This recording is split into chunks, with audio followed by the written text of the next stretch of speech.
교회와 사명 오늘 10번째 시간입니다. 우리 함께 기도하고 시작하겠습니다. 하나님께서 오늘도 우리를 이렇게 불러 모으시고 말씀을 함께 공부할 수 있도록 기회 주심을 감사합니다. 주님께서도 늘 우리에게 말씀하셨듯이 참으로 복된 자는 주님의 말씀을 듣는 자라고 하였습니다. 주야로 말씀을 묵상하고 또 그 말씀을 내 영의 양식으로 삼고 나아가서 우리 삶의 양식으로 함께 해주셨음을 감사드립니다. 오늘도 우리가 함께 공부할 때 은혜를 주시고 이 말씀을 배울 때 우리가 복된 주님의 그 말씀을 음성을 듣는 그런 시간을 갖도록 이끌어 주옵소서. 예수님 이름으로 기도합나이다. 아멘. 이제 오늘은 83쪽부터 시작을 하겠습니다. 교회와 사명 이 책 가지고 우리가 함께 지금 공부하고 있는데요. 우리가 지금 뭘 가지고 공부하냐면 특별히 교회의 품성, 교회의 가장 큰 특성이라고 할 수 있는 걸 가지고 공부를 하는데, 우리가 본문을 뭘로 좀 했냐면 누가복음 10장에 나와 있는 어떤 율법사가 예수님을 찾아와서 묻는 그 질문을 갖고 우리가 본문을 잡았습니다. 여기 77쪽에 보면 그 누가복음 10장 25절부터 37절 있는데 한번 읽고 진행하도록 하겠습니다. 어떤 율법사가 일어나 예수를 시험하여 가로되 선생님, 내가 무엇을 하여야 영생을 얻으리이까? 예수께서 이르시되 율법에 무엇이라 기록되었으며 네가 어떻게 읽느냐? 대답하여 가로되 내 마음을 다하며 목숨을 다하며 힘을 다하며 뜻을 다하여 주 너희 하나님을 사랑하고 또한 내 이웃을 내 몸과 같이 사랑하라 하였나이다. 예수께서 이르시되 내 대답이 옳도다. 이를 행하라. 그러면 살리라 하시니 이 사람이 자기를 옳게 보이려고 예수께 여짜오되 그러면 내 이웃이 누구오니이까? 예수께서 대답하여 가라사대 어떤 사람이 예루살렘에서 여리고로 내려가다가 강도를 만나매 강도들이 그 옷을 벗기고 때려 가방 죽은 것을 버리고 갔더라. 마침 한 제사장이 그 길로 내려가다가 그를 보고 피하여 지나가고 또 이와 같이 한 레위인도 그곳에 이르러 그를 보고 피하여 지나가되 어떤 사마리아인은 여행하는 중 거기 이르러 그를 보고 불쌍히 여겨 가까이 가서 기름과 포도주를 그 상처에 묻고 싸매고 자기 짐승에 태워 주막으로 데리고 가서 돌보아주고 이튿날에 데나리온 둘을 내어 주막 주인에게 주며 그러되 이 사람을 돌보아주라. 부비가 더 들면 내가 돌아올 때 갚으리라 하였으니 내 의견에는 이 세 사람 중에 누가 강도 만난 자의 이웃이 되겠느냐? 가로되 자비를 베푼 자니이다. 예수께서 이르시되 가서 너도 이와 같이 하라 하시니라. 우리가 수없이 이 본문을 읽었을 것이고 또 이에 해당되는 여러 가지 글이라든지 설교도 많이 들었을 것입니다. 그런데 이 본문을 우리가 읽으면서 느끼는 것은 참 기이하다. 어떻게 율법사가 이걸 몰라서 물었겠나? 분명히 이 내용에는 율법사가 예수님을 시험하기 위해서 물었다라고 했어요. 율법의 대강령이 무엇입니까? 우리가 언뜻 생각하면 율법 그러면 굉장히 좀 뭐랄까 무겁게 와닿죠. 율법을 주신 것은 우리가 항상 여기에서 놓치지 않아야 될 게 있다고 그랬죠. 항상 율법이라고 하는 것도 그렇지만 구약도 그렇고 또 우리가 알다시피 신약도 그렇고 이 구약과 신약 전체가 하나님의 언약, 언약이라는 관점에서 우리에게 주어졌다는 겁니다. 언약이라는 게 뭐죠? 언약이라는 것이 일반적으로 사람들 사이에서는 계약을 하죠. 계약서를 작성하죠. 사람들 계약에는 서로가 동등한 입장에서 서로가 최대한 손해보지 않는, 누가 한 사람이 일방적으로 이익이 되지 않도록 이렇게 약정을 서로 하는 거죠. 그리고 계약서를 작성을 하고 서로 도장을 찍고 그걸 법적인 효력을 갖는 것으로 그렇게 하는 거죠. 이게 이제 일반적으로 말하면 계약인데, 계약이나 언약이나 똑같은 단어예요. 이게 다른 게 아니고. 그런데 하나님께서는 우리와 언약을, 말하자면 계약을 맺으실 때 모든 부담은 하나님이 지신다는 거예요. 모든 부담은 하나님 지시고 우리는 모든 혜택만 누리게 되어 있습니다. 우리는, 그러니까 우리 입장에서 본다면 이건 불공정 계약이라고 해야 되나요? 모든 책임은 하나님이 다 지시고 모든 혜택은 우리가 누리는 거예요. 다시 말하면 내가 어떻게 할 수 있는 건 아무것도 없어요. 그렇게 주어진 것이 언약이란 말이에요. 아니 그것조차도 내가 원한 게 아니야. 하나님, 내가 구원받으려니까 예수님을 보내셔서 십자가에서 못 박혀 죽게 하시고 나를 위해서 대신 속죄물로 죽게 해주세요 라고 요청을 했나요? 우리는 그런 적도 없어요. 그러니까 모든 전적인 그러니까 부담을 한다는 것은 그런 계획을 세우신 것이고, 그리고 그것을 실행하시는 거죠.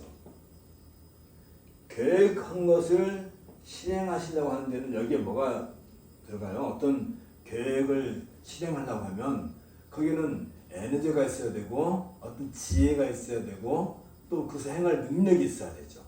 그 모든 것에서 우리는 그냥 권능이라고 해요. 그냥 권능, 디나미스라고도 하는데, 하나님께서 이렇게 하겠다, 너를 위해서 이렇게 하겠다 계획을 세우시고 그 계획을 역사 속에서 실행하신단 말이죠. 그걸 갖다 우리는 섭리라고 그러죠. 그러니까 계획은 작정이라고 한다면 작정, 실행하시는 섭리. 그것을 하는 데 있어서는 뭐가 필요해요? 권능을 행하는 데서 지혜가 있어야 되잖아요. 지혜가 없이 그냥 무작정 할 수 있는 건 아니잖아요. 특별히 이런 것을 가리켜서 하나님의 경륜이라고 합니다. 경륜이라는 말은 오이코노미야, 우리가 쉽게 말하면 이코노미라고 할 때 경제라고 경영이라는 말을 사용하잖아요. 여기서 나온 말이죠. 경륜, 계획한 것을 실행하고 작정한 것을 섭리 가운데서 이행해 나가시는 그런 데 있어서 한치의 오차도 없이, 이건 마치 이 경륜은 다른 말로 말하면 집을 짓는다, 집을 세운다. 물론 이 집은 건축물일 수도 있고 한 가정을 상징할 수도 있는 거죠. 어떤 누구네 집안 그러면 그 집의 건축물만을 얘기하는 게 아니잖아요. 그 안에 살고 있는 사람들도 포함되는 거죠. 그러니까 자녀를 생산하고 양육하고 또 성장시키는 그 모든 것이 이게 다 여기서 나온 거죠. 경륜. 그러니까 이렇게 해서 이루어진 것이 언약이라 한다면, 다시 말하면 이 율법도 언약 안에 포함되어 있는 거예요. 그러니까 우리가 율법에 대해서 잘 생각해 볼 것이 있는데, 그 율법의 대강령이 뭐냐면 하나님을 사랑하는 것, 그 다음에 이웃을 내 몸과 같이 사랑하는 것. 사랑이라고 하는 속성이 있는데, 그러면 우리가 하나님을 사랑할 그런 능력이 우리한테 있을까? 우리가 하나님을 사랑할 만한 것이 우리 안에 있느냐 이 말이죠. 내가 누군가를 사랑하려고 하면 내가 사랑할 만한 내 가치가 있어야 될 거 아니에요. 예를 들면 아주 가진 것도 없고 초라하고 볼품 없고 아주 모든 면에서 초라하고 누추한 사람이 어느 날 나한테 와서 나 당신 사랑할래요.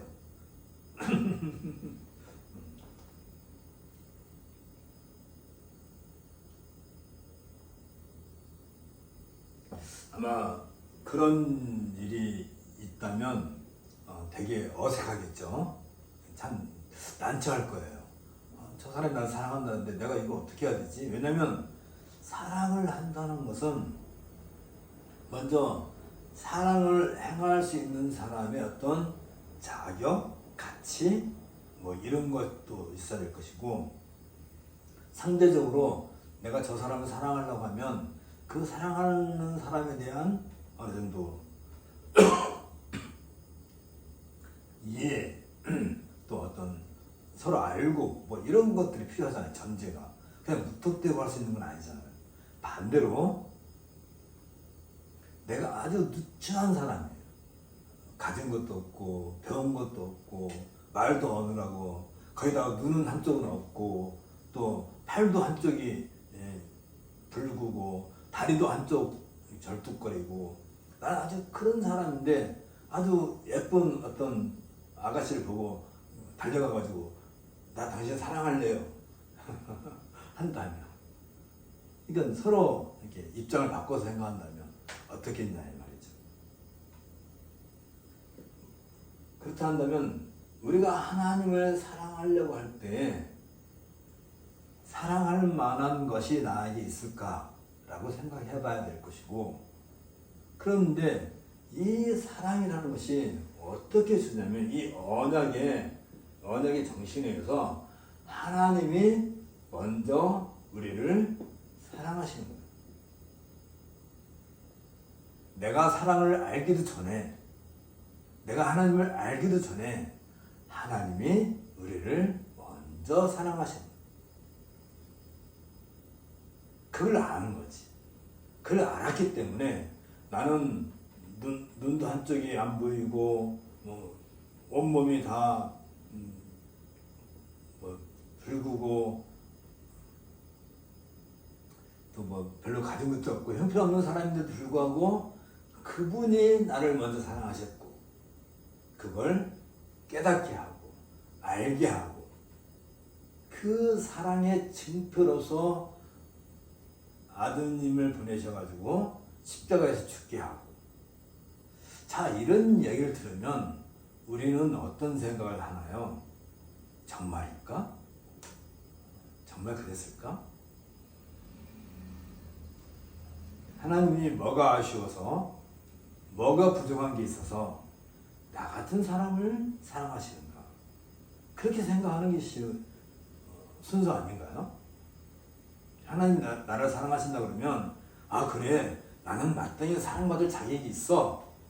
하나님하고 나하고 동등하니까 나는 그 사랑을 받을 자격이 있고 능력도 있고 나는 그만의 위치에 서 있고, 그러니까 하나님 나를 사랑하는 것이 마땅해, 당연해, 그렇게 생각하는 걸까? 그런가요? 그런데 안타깝게도 우리는 우리 자신에 대해서 별로 아는 게 없어요. 뿐만 아니라 하나님에 대해서도 별로 아는 게 없어요. 그런데 떡하게 이 율법의 정신은 결국 언약이라고 하는 것이, 그게 뭐냐면 이거란 말이죠. 하나님을 사랑한다. 내가 하나님을 사랑할 수 있을까? 거기에 대해서 우리가 잠깐 지난번에 있는데 83페이지 주 너희 하나님을 사랑하라는 이 말씀 하나만을 알기 위해서도 구약 성경 전부를 살펴봐야 돼요. 창세기부터 시작해서 모세오경 전문에 걸쳐 자세하게 연구하고 나아가서 선지서뿐 아니라 역사서까지도 자세히 살펴보고, 그리고 하나님께서는 무슨 목표를 가지고 세상을 창조하셨는지, 어떻게 이 세상을 주관하시는 건지, 어떤 의미로 그 역사를 진행하시는지, 그러한 일을 이루어가실 때는 어떤 사람들을 불러가지고 그 일을 하게 하시는지.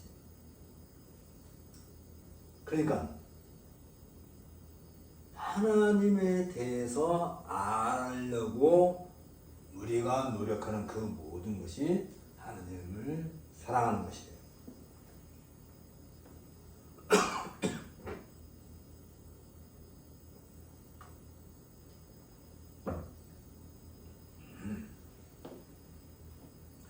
많은 사람들이 이걸 자꾸 오해를 하는데, 사랑을 한다고 그러니까 사랑에 대해서 이게 뭔가 미안, 자꾸 목이 칼칼하네.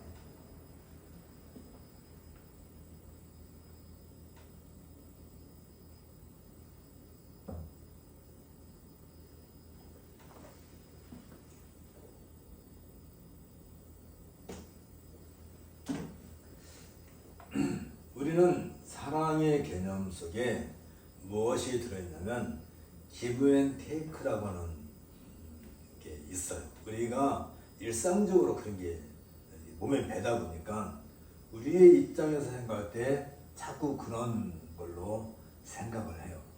그러나 언약이라고 하는 것 자체가 일방제라고 했잖아요. 모든 부담은 하나님 지시고 모든 혜택은 우리가 누리는 것이어서 무엇이 나타나요? 하나님이 우리를 얼마큼 사랑하시는가. 그 한 예를 우리는 어디에서 보게 됐냐면, 엄마가 아기를 어떻게 사랑하는가를 통해서 우리가 이미 눈으로 보았고, 우리도 그렇게 태어났고 그렇게 사랑을 받았어요. 근데 이제 뭐가 문제냐면 그 사랑받은 것을 우리는 기억하지 못해요. 아쉽게도 내가 태어났을 때부터 우리 엄마가, 우리 아빠가 나를 얼마나 사랑하시는지에 대한 기억이 주로 이 기간이 언제냐면 5살 이전이거든요. 근데 우리의 몸은 놀랍게도 5살 이전은 거의 기억을 못해요. 이제 그 이후부터 기억을, 말하자면 우리 뇌에 기록을 해놓는단 말이지. 그것도 뭐 다 잊어버리죠. 그리고 무엇만 남아있냐면 서운한 거, 아쉬운 거, 내가 해달라고 했는데 뭘 안 해준 거, 이런 것만 기억해 놨고, 해주고, 내가 원하지 않는데 사랑을 베풀어 주신 것에 대해서 감사하는 게 아니라 그건 마땅한 거라 생각하는 것이고, 그러다 보니까 우리가 가지고 있는 이 사랑에 대한 개념 자체가 많이 왜곡되어 있단 말이에요. 언제 이제 우리가 부모의 사랑을 깨닫냐면 철이 들면 철이 들고, 또 내가 자녀를 키우면서 이 말도 안 듣고 지 고집들로 하는 애를 그냥 끝까지 참아내면서 그 아이를 어르고 달래고 이제 그러는 과정 가운데서 내가 이제 부모님을 조금씩 이해하게 되는 거죠. 근데 철이 들면, 그러니까 하나님을 우리가 사랑하는 것이 율법의 대강령할 때는 쉽게 말하면 철드는 과정이에요. 철이 들어가는 거야. 도대체 누구시지? 왜 나를 사랑하시지? 왜 나 같은 사람을 살면서 하나씩 하나씩 깨달아가는 그 모든 것. 그러면 무엇을 알게 되냐면 내 옆에 있는 사람도 똑같이 그런 과정 속에 있는 것이고, 내가 받은 그 사랑을 이 사람도 받는 것이고, 그래서 함께 철들어가는 거지. 함께 철이 들면서 늙어가는 거예요. 나이가 들어가는 거야. 그렇게 해서 우리에게는 어떤 일이 주어져요? 이게 하나님을 사랑하는 것을 끝나지 않고 이웃 사람과 함께 간다고 할 때 가장 이것을 결정적으로 이루어가는 이 세상에서 어떤 과정, 그것으로 주어진 것이 교회란 말이죠. 교회는 하나님을 사랑하는 것과 우리 이웃을 사랑하는 것을 한꺼번에 함께 실천하고 그 혜택을 누리고 또 그 과정에서 서로 성장하고 발전해 나가는 그런 유일한 터전이 교회란 말이죠. 물론 한 집안의 가정에서도 이루어질 수 있겠죠. 혈연 관계 속에서 물론 그렇지 않은 사람들도 있긴 하지만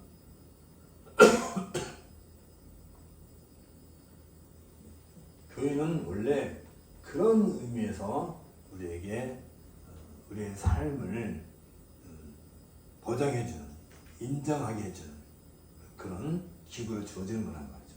이 교회를 가리켜서 우리가 지난 시간에 공부했죠. 우리 율법도 그렇고 언약도 그렇고 이게 다 무엇과 관련된다고요? 하나님의 말씀. 하나님의 말씀 그러면 우리가 언뜻 생각할 게 뭐죠? 로고스로 오신 예수님. 말씀으로 오신 예수님.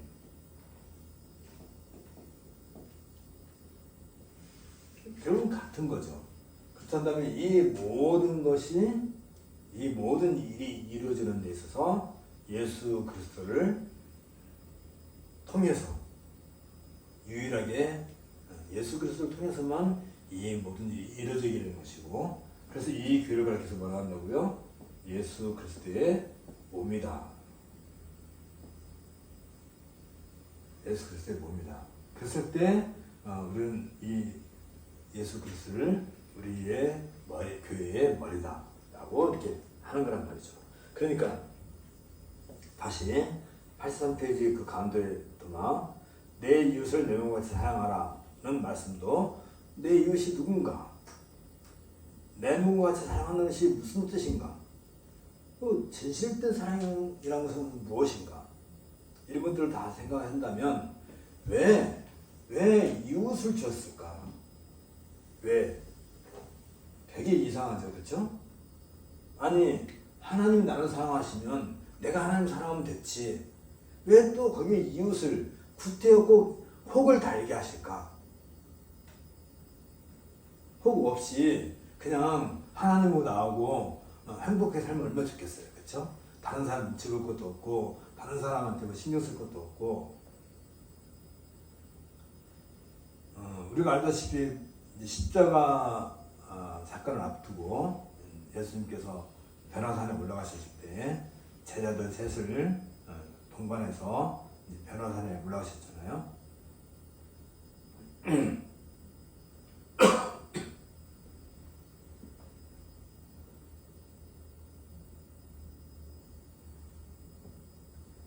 거기서 이제 모세와 엘리야를 만나시고 그 장면이 너무나 아름답고, 그래서 베드로가 주여 우리 여기다가 초막을 짓고 여기서 우리 함께 합시다. 자, 하나님을 사랑하는 데 있어서 왜 이웃을 구태여 우리 옆에 두었냐는 말이죠. 그게 간단해요.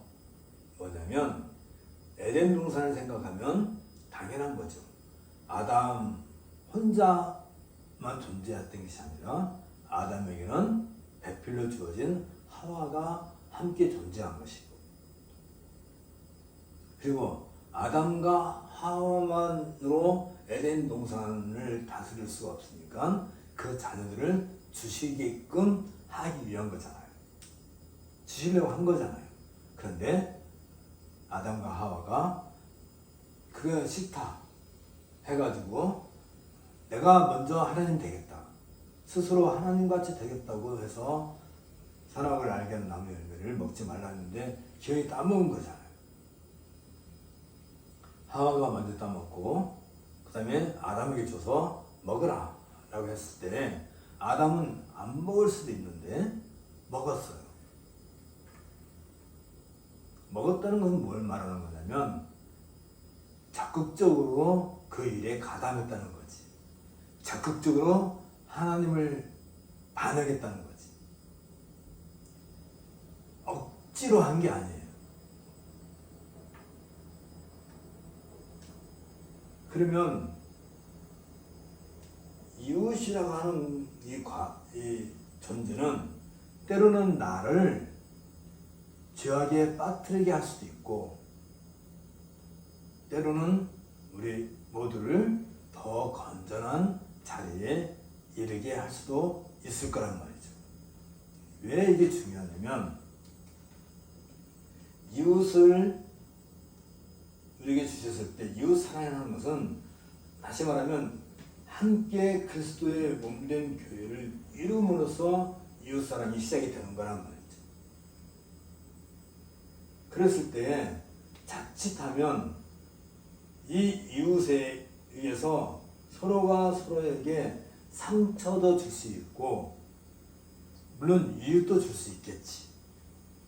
아담과 하와가 늘 서로에게 이익을 준 게 아니라 결정적으로 하와가 아담에게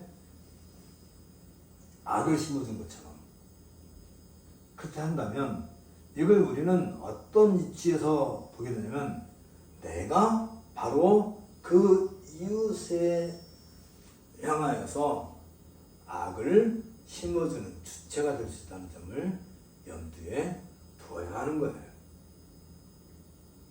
많은 사람들은 늘 자기가 피해자라 생각해요. 내가 누군가에게 악을 행했다 생각하지 않아요. 많은 사람들은 대부분 다 자기가 늘 피해자고, 자기는 늘 다른 사람에게 잘해주고, 근데 늘 돌아온 것은 1000분의 1, 10,000분의 1도 안 돌아왔다 생각해요. 이웃이라고 하는 그 개념 속에는 나는 늘 손해보는 위치에 있다고 생각하면서, 상대적으로 저 사람이 나한테 뭔가 불편하게 하게 되면 되게 그것에 대해서 짜증내고 속상해하고 그 자리를 좀 면피하고 싶은 그런 욕구를 자꾸 갖게 되는 것인데, 그러나 반대로 생각한다면 사실 우리 이웃에 의해서 내가 얼마나 많은 혜택을 누리고 있는지, 사실은 우리에게 하나님께서 이웃을 주신 것은 하나님께서 모든 부담을 짊어지시고 우리에게 혜택을 주기 위해서 그 과정 중에 하나가 이웃이기도 한 거예요. 반대로 생각하면 그렇단 말이죠. 예수님께서 이 율법자에게도 그런 얘기를 하는 거란 말이죠. 자, 여기 사마리아 사람이 있는데, 강도 만난 자하고 사마리아 사람이 있는데, 강도 만난 자가 우리는 나라고 생각해 본다면 얼마나 이 얘기가 우리에게 와닿겠어요. 많은 사람들이 그냥 스쳐 지나갈 때 이 사마리아 사람이 나를 위해서 상처를 싸매주고 여관에 데려와서 부비도 비용도 다 지불해주고 나를 낫게 해주는 사람이다. 그러면 반대로 이 강도 만난 사람에게 이웃은 사마리아 사람이잖아요. 그러면 사마리아 사람의 이웃은 누군가요? 바로 그 강도 만난 사람이에요. 그러니까 우리는 늘 어느 한쪽에서만 자꾸 이야기를 풀어가려고 하니까, 자, 지금 예수님께서 이 율법사에게 해주신 이 선한 사마리아 사람 비유 얘기에서 잘 생각해 보세요. 지금 이야기의 관점은 율법사가 들을 때는 강도 만난 사람의 이웃은 사마리아 사람이다 라고 지금 생각하고 있는 거예요. 근데 예수님께서 뭐라고 말씀하세요? 너도 가서 그와 같이 하라, 그런 거예요. 너도 가서 그와 같이 하라 라고 한다면 예수님의 관점은 사마리아 사람의 관점에서 지금 율법사에게 얘기하시는 거란 말이죠. 그러니까 율법사는 내 이웃은 누구입니까 하면 내가 강도 만났을 때에 나에게 선한 일을 해준 사마리아 사람이 내 이웃입니다 라고 대답을 했겠지만 예수님은 반대로 사마리아 사람이 바로 이 강도 만난 사람의 이웃이고 너도 가서 그와 같이 하라 라고 말씀을 하신단 말이죠. 그러면 지금 이 이야기는 율법사를 향해서 그럼 너가 가서 그 강도 맞는 사람의 입장에 있는 사람들을 도와줘야 될 그런 위치에 서 있다 한다면 이제 이웃이라고 하는 개념이 많이 달라지게 되겠죠. 그렇죠? 물론 이 이야기 속에서 진정한 사마리아 사람은 지금 예수님이 말씀하시는 이 이야기에서 지금 이 얘기로 끝나지 않아요. 뭐 강도 맞는 사람, 사마리아 사람, 율법사, 뭐 레위인이 잘했네, 뭐 율법사가 잘했네, 뭐 이런 얘기 하는 게 아니라 사실은 예수님 자신이 사마리아 사람으로서 이 세상에 오셨다는 것을 보여주시는 거죠. 사실은 그렇죠? 그건 무슨 말이에요? 하나님이 세상을 이처럼 사랑하사 독생자를 주셨으니 바로 그 얘기 하시는 거죠. 어떻게 보면. 그러니까 지금 이 선한 사마리아 사람 이 이야기를 들었을 때 율법사는 처음에는 내가 강도 맞는 사람 입장에서 선한 사마리아 사람이 내 의식이 되겠구나 라고 생각했을지 모르지만 아니지, 예수님께서 나에게 말씀하신 것처럼 너도 가서 이와 같이 하라고 했을 때 내가 선한 사람이 되어야 하겠구나, 거기까지 나가야 되겠지요. 당연히 거기까지 나가야 되겠지만 율법사가 뭐예요? 율법을 가르치는 사람이잖아요. 그럼 이 율법의 정신에 뭐가 들어있냐면 하나님이 세상을 이처럼 사랑하사 독생자를 주셨으니 라고까지 하는 여기까지 나가야 되는 것이겠고, 지금은 아니겠지만 나중에 예수님께서 십자가에서 죽으셨을 때 그 얘기를 듣게 된다면 바로 이거구나 깨달아서 하나님께서 우리에게 주신 그 언약의 핵심 내용이 바로 이거였구나. 처음에 율법사는 율법의 대강이 뭐냐 물었을 때 이거라고 대답했거든요. 이건 아는 거예요. 그냥 책을 봤던 누구한테 들었던 지식적으로 아는 거예요. 아는 거로 끝나는 것이 아니라 여기에서부터 시작해서 여기에서도 나가다 보니까 율법 얘기가 나왔고 결국은 하나님의 언약까지 나왔는데 이 언약의 핵심까지 나가게 되면 결국은 그 예수님이야말로 선한 사마리아 사람으로 하나님께서 보내셨구나 라고 해서 하나님의 사랑을 깨닫고, 그랬을 때 무엇이 내 안에서 일어나겠어요?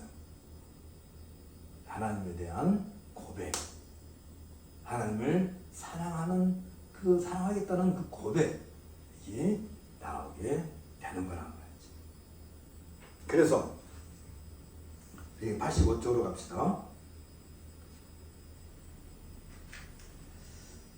결국은 여기서 무엇을 깨닫게 되냐면 이 모든 일을 통해서 Kingdom of God, 하나님 나라의 원리를 깨닫게 되는 거죠. 하나님 나라라고 할 때 나 한 사람만을 부르는 것이 아니고 한 민족, 한 백성을 부르신 거잖아요. 그래서 하나님 나라의 일은 공동으로 한 몸을 이루어 진전시켜야 할 일이라는 사실을 이미 이스라엘 역사를 통해서 보여주셨다면, 우리에게 진정 하나님을 사랑하겠다는 그 고백을 한다면, 그 다음에 우리의 관심은 내 이웃을 향하여서 관심을 가져야 되는 것이고, 그 이웃을 함께 모으는 그 자리가 교회라고 한다면, 세례를 받고 함께 성찰에 참여하는 그 사람 한 사람 한 사람과 더불어서 이익관계로 따지지 말고 어떤 관계로 나가야 돼요? 하나님 나라를 이루는 구성원으로서 역사 속에서 하나님 나라를 진전시켜 나가는 일에 함께 협력하고 함께 참여하고 함께 그 일을 가는 것, 그것이 이웃사랑이란 말이죠. 그러니까 이웃사랑을 생각할 때 자꾸 우리는 기브앤테이크라든지 아니면 일방적인 사랑이라든지 아니면 무언가 내가 희생을 한다든지 아니면 내가 누군가에게 도움을 받는다든지 자꾸 이런 걸로 생각할 게 아니라 어디까지 진행시켜 나가야 돼요? 하나님 나라에 대한 개념까지 나가야 되고, 하나님 나라가 이 역사의 현장에서 어떻게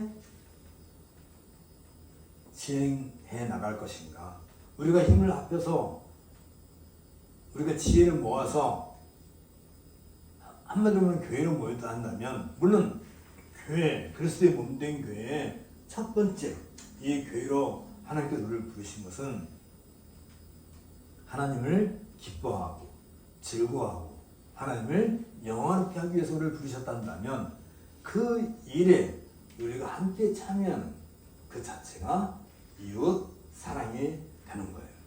그러니까 우리가 교회로 이렇게 모일 때 공적 예배로 모이는 날이 있잖아요. 주일날 모여서 함께 모인다면 함께 모이는 그 자체가 사랑의 시작인 것이고, 함께 하나님을 찬양하고 경배하고 예배드리는 그 자체가 서로의 사랑을 나누는 것이고,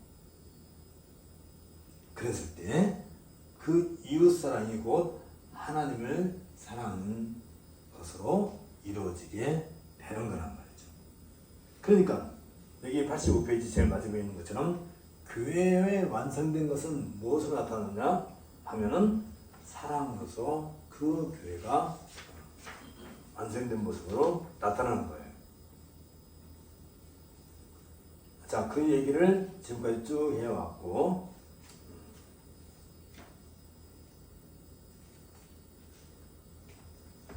지나갑시다. 쭉 지나가서 이제 그 얘기를 다 한 거예요. 그랬을 때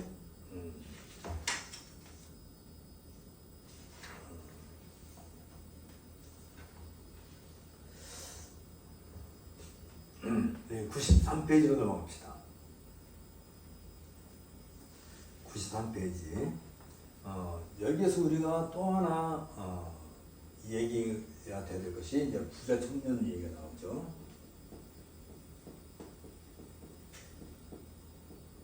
이 부자 청년이 예수님께 찾아와서 내가 어떻게 해야 영생을 얻을 수 있나이까?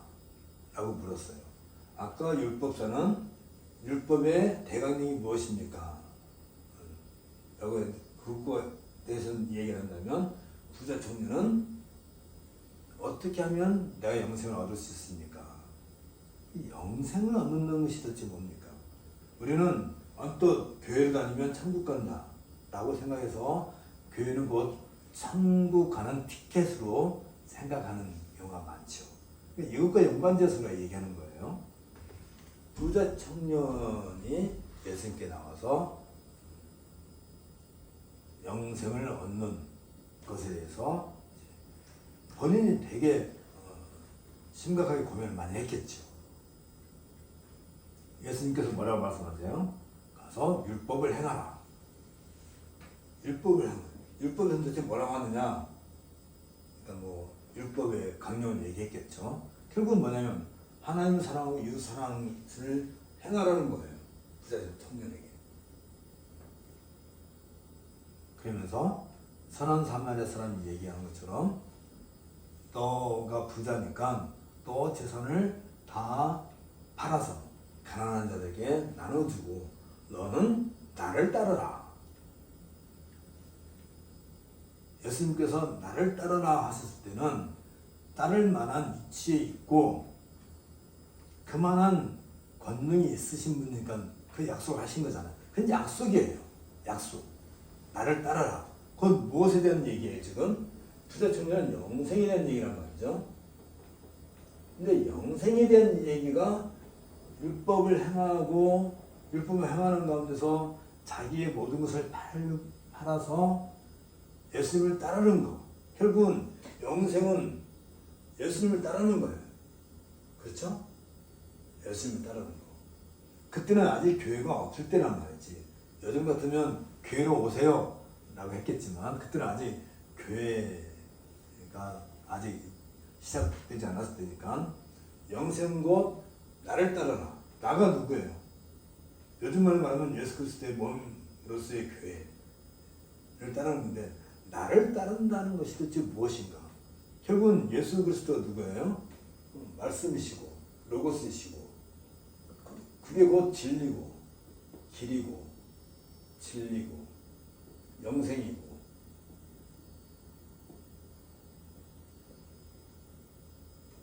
그런데 거기에 결론이 뭐였어요?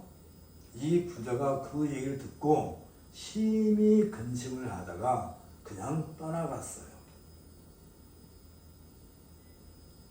자, 이 부자는 아무것도 사실 아쉬울 게 없는 사람이잖아요. 이 세상 사는 동안에.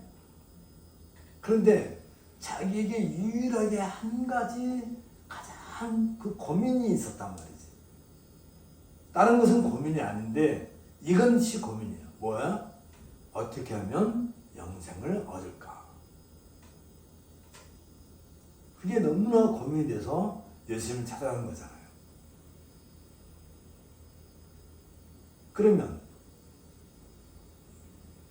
내가 지금 살고 있는 위치, 내가 가지고 있는 소유, 또 내가 알고 있는 어떤 지식적인 거, 그 모든 것은 그 예수님 앞에서 한갓 쓰잘데없는 배설물과 같은 거예요. 그냥 쓰레기나 다를 바가 없다고 생각을 하는 것이 옳지 않나요? 나에게 가장 중요한 것이 무엇인가? 세상에 붓다라고 하는 사람도 자기 것을 다 포기하고 면벽을 해서 돌을 닦아서 부처가 되지 않았어요? 일반 종교에서도 그 정도는 한단 말이죠. 무소유를 주장하는 그 불교의 가장 그 기본이 뭐였죠? 막 그런 거잖아요. 내 것은 아무것도 없다. 다 내려놓고 그저 그냥 아니 일반 종교에서도 그러는데 저도 율법을 알고 율법을 안다는 것은 하나님을 아는 것이고 이웃을 아는 것이고 곧 그리스도의 몸인 교회를 아는 것이고 한다면 우리가 의외로 생각밖에 참 욕심이 많은 존재들인 것 같아요. 우리 되게 욕심이 많죠. 여기에서 중요한 것 하나 뭐죠? 이 부자 청년에게 요구되는 중요한 거 하나는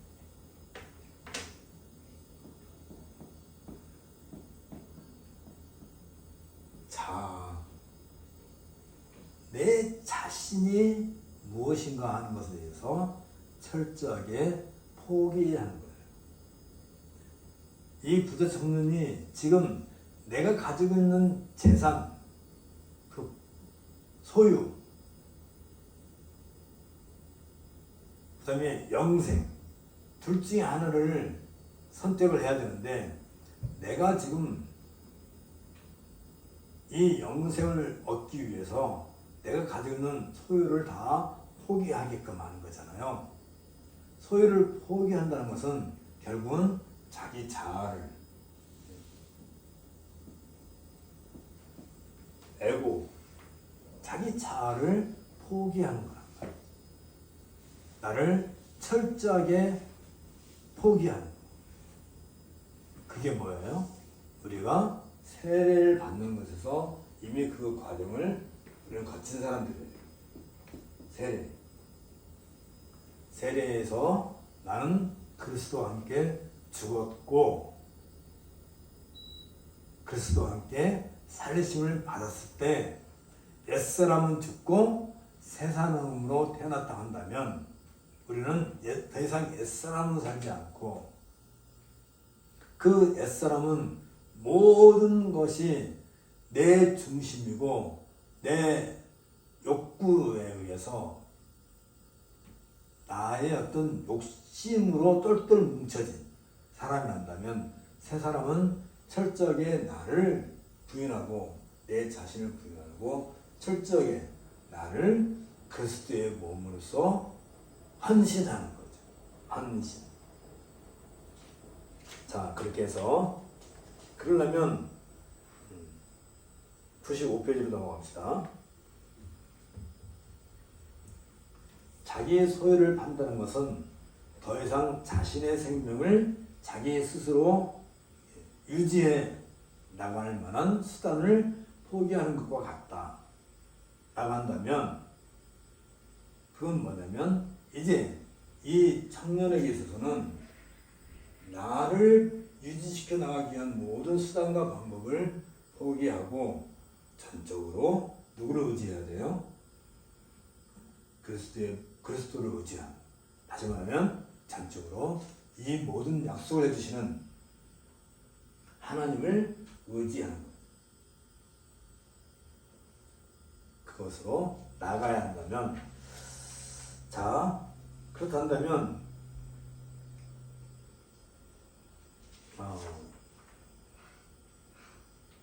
98페이지로 넘어갑시다. 98페이지. 지금 부자 청년의 하는 얘기는 영생에 대한 얘기란 말이죠. 영생을 얻기 위해서는 나를 철저하게 부정하고 나를 내가 살아가는 방편을 다 포기하고 철저하게 하나님만을 의지한다고 할 때 거기에서 무엇이 나오게 되냐면 영생에 대한 얘기를 하는 거예요.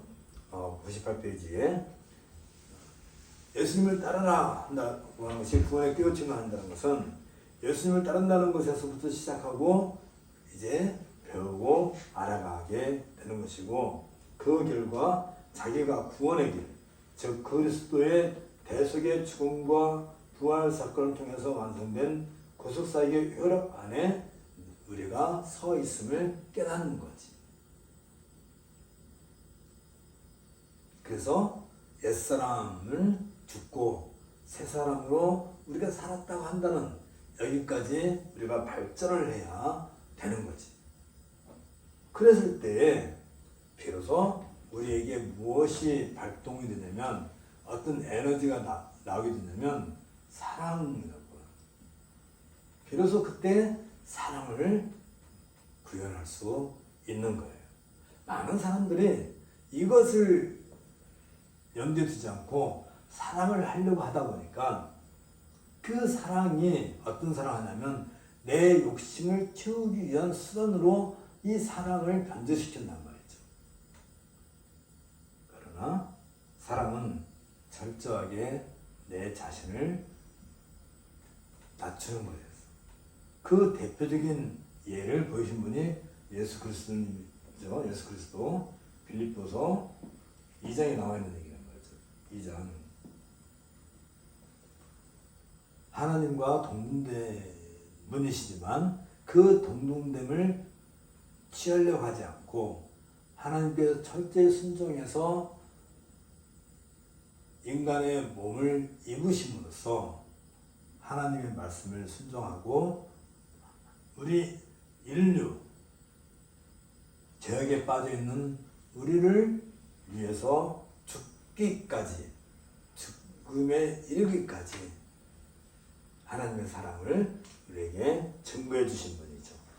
자, 그렇게 한다면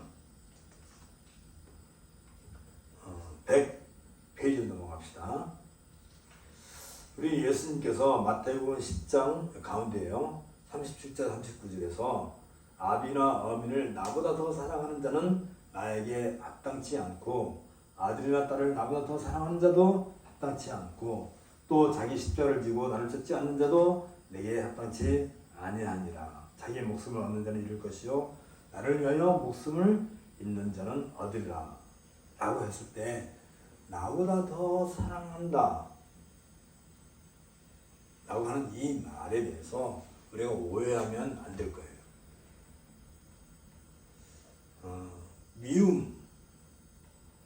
미움이라고 하는 단어가 있잖아요. 미움. 사랑과 반대되는 말.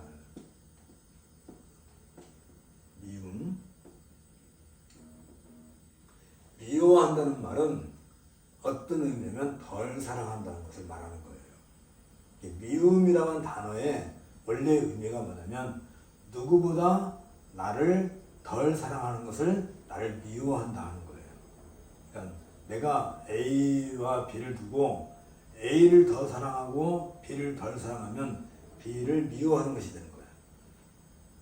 아니 나도 너 사랑하는데 사랑을 해요. 미워한다는 것이 막 이렇게 막 경멸하고 그런 게 아니라 원래 미워한다는 말 자체가 그런 의미로서 주어진 거란 말이죠. 그러니까 우리가 여기서 생각할 게 뭐냐면 미움은 사랑의 결핍인 것이. 그러니까 내가 우리 아비나 우리 어미나 또 내 딸이나 아들 자식을 사랑을 하되 예수님보다 더 사랑하면 예수님 입장에서 본다면 예수님을 미워하게 되는 거예요. 굉장히 말이 어렵죠? 예수님께서 왜 이 말씀을 하셨을까? 이걸 생각해야 되지. 이 얘기의 끝이 뭐예요? 자기 목숨을 잃는 자는 얻을 것이다. 누구든지 나를 사랑한다고 하면 자기 십자가를 지고 나를 따라오너라. 보통 우리는 십자가 그러면 늘 아픈 것만 기억해요. 예수님의 십자가는 예수님이 이 땅에 오신 목적을 이루기 위한 과정이 십자가를 지시는 거잖아요. 그게 예수님의 사명인 거예요. 그러면 우리 각각의 십자가가 있단다면 이 십자가는 뭘까? 십자가는 하나님을 사랑하고 이웃을 사랑하는 것이 우리의 십자가예요. 많은 사람들이 생각할 때 나도 예수님처럼 십자가를 메고 예수님을 향하여 나가야 되겠지. 이 글을 읽다 보면 그런 생각하는데 그게 아니란 말이죠. 예수님에게 있어서 십자가는 예수님이 하나님께서 우리를 얼마나 사랑하시는가, 그리고 예수님이 우리를 얼마나 사랑하시는가. 예수님은 우리의 형제로 이 땅에 오셨어요. 사랑하기 위해서. 그래서 십자가를 지신 거란 말이지. 그렇다면 여기에서 십자가는 뭘 말하는 거예요? 십자가는 바로 그거예요. 그런데 왜 예수님은 이 얘기를 하셨을까? 이거 되게 좀 그러잖아요. 아비나 어미를 나보다 더 사랑하는 자는 나에게 합당치 않다. 이거 어떻게 하지? 이거 되게 애매해. 그런데 잘 생각하면 여기에 길이 있어요. 답이 있어요. 뭐예요? 자기 십자가를 지는 거. 하나님을 사랑하면 그게 이웃을 사랑하는 것이고, 이웃을 사랑하는 것은 곧 아비나 어미나 딸과 자식을 사랑하는 것이 다르지 않다는 말이죠. 여기에서 말씀하신 건 뭐냐면 하나님을 사랑하는 것보다 내 아비 어미 자식을 사랑하는 것을 얘기하는 것이지, 하나님을 사랑하는 것은 이웃을 사랑하는 것이고 이웃을 사랑하는 것은 내 가정을 사랑하는 것이고 같은 거잖아요. 거기에 미워하지 말라는 말이 어떤 거라고 했죠? 사랑의 경중을 줄 수는 없다는 거잖아. 같은 거란 말이지. 사실은 같은 거예요. 그게 십자가야. 하나님을 사랑하는 것, 이웃을 사랑하는 것, 내 부모를 공경하고 사랑하는 것, 내 자녀를 아끼고 사랑하는 것, 이 모든 것이 거기에서 어느 것 하나에다가 더 많은 것을 주지 않는 거예요. 그게 십자가야. 되게 어렵죠?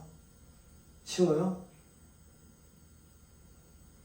우리의 십자가가 뭐라고요? 누구를 미워하지 않는 거예요. 예수님에게 합당치 않고 예수님을 미워한다든지 누구를 더 미워하지 않는 하나님의 사랑이라고 하는 것은 하나님의 사랑은 그렇단 말이에요. 원래가 그게 사랑의 속성이에요. 온 인류를 사랑하시되 남김없이 사랑하시지 누구는 더 사랑하고 누구는 덜 사랑하지 않는 거예요. 우리도 마찬가지예요. 보통 우리는 십자가 그러면 내가 고통을 당하고 고생하는 것을 십자가로 생각하는데 그게 아니라 사랑을 행함에 있어서 어느 것 하나라도 불공정하지 않게 하는 것이 그렇게 살아가는 것이 십자가의 삶이고 그렇게 이루어진 것이 교회예요. 교회는 그 안에서 그 누구에게도 불편을 주지 않고 누구에게도 손해를 주지 않고 그렇게 공평이 이루어지는 거예요.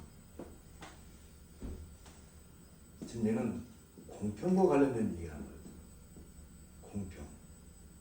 이거 갖다가 공의라고 하는 것은 의라고 하는 것이 항상 뭐라고 그랬죠? 하나님과 관련된 의라고 그랬죠? 공의. 하나님께서 행하시는 의로 하나님께 합당한 거. 그럼 하나님의 사랑은 뭐냐면 그 누구에게도 하나님은 차별하지 않아요. 그래서 그걸 이루어가는 것이 뭐냐면 하나님의 사랑을 우리 교회가 그것을 실천해 나가는 거. 그 실천해 나가는 가장 첫 번째 자리가 하나님을 예배하는 거예요. 하나님을 경배하는 거죠. 그것이 하나님을 우리가 사랑하는 가장 확실한 것이고 그 예배에 참여하는 사람이라 한다면 그 누구도 미워할 이유가 없는 것이겠지. 그렇다면 교회는 곧 공평. 이게 뭐예요? 공평은 차별 없는 사랑을 얘기하는 거죠. 그것이 우리의 십자가예요. 내가 누구를 더 사랑하고 누구는 덜 사랑하고 덜 사랑하는 것이 무슨 말이라고요? 그게 미움이란 말이에요. 미워한다는 말이에요.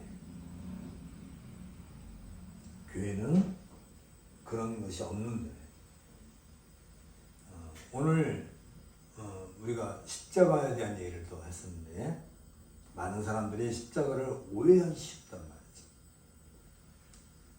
우리의 십자가는 하나님을 사랑하고 이웃을 사랑하는 이것을 행하는 것이 우리의 삶에 있어서 십자가고 그것을 이루는 자리가 교회고 그래서 교회는 늘 공평한 것이어야 되고 그것이 곧 하나님과 이웃을 사랑하는 것이다 라고 우리가 지금 공부한 거예요.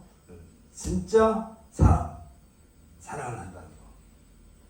교회에서는 그 어떤 이유에서든지 누구에게도 불이익을 줘서는 안 되고 직분자이기 때문에 또는 뭐 재산이 없기 때문에 못 배웠기 때문에 차별을 받아서는 안 되는 것이죠. 우리가 이것을 이루어가는 것, 어떤 시대적인 어떤 사명을 각성할 때 가장 먼저 교회가 해야 할 게 뭐냐면 바로 이 공평을 이루는 것. 그것이 교회의 품성이다. 교회는 그걸 갖고 태어난 거예요. 그러려고 교회가 있는 거예요. 여기까지 오늘 공부를 하고 이제 다음에는 교회의 좌표에 대해서 우리가 공부할 건데 이번 학기는 여기까지 하고요. 9월달에 다음 학기 할 때는 이제 교회의 좌표부터 공부하는 걸로 하겠습니다. 함께 기도하겠습니다.